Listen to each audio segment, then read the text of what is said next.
Iran ಮತ್ತೆ ಭುಗಿಲೆದ್ದಂತಹ ಹಿಂಸಾಚಾರ, Khamenei ಸರ್ಕಾರದ ವಿರುದ್ಧ ಹೋರಾಟದ ಕಿಚ್ಚು.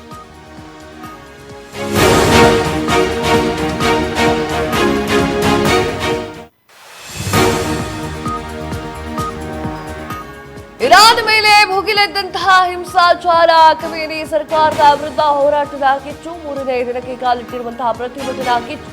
ಅಗತ್ಯ ವಸ್ತುಗಳ ಬೆಲೆ ಏರಿಕೆ ಖಂಡಿಸಿ ಆಕ್ರೋಶ.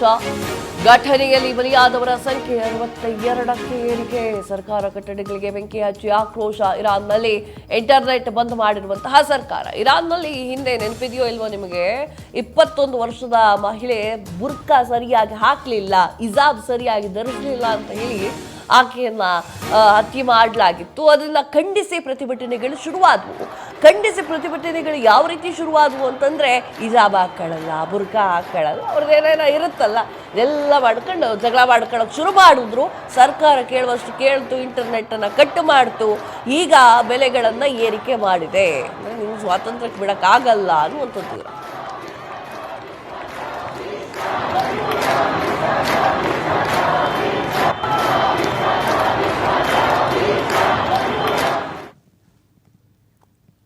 ಇದಾಗಿದೆ ಹೊತ್ತಿನ ವಿಶೇಷ. ಮತ್ತಷ್ಟು ಸುದ್ದಿಗಳಿಗಾಗಿ ನೋಡ್ತಾ ಇರಿ ಸ್ಪೀಡ್ ನ್ಯೂಸ್. ಸುದ್ದಿ ನಿಮ್ಮದು, ಬೇಗ ನಮ್ಮದು.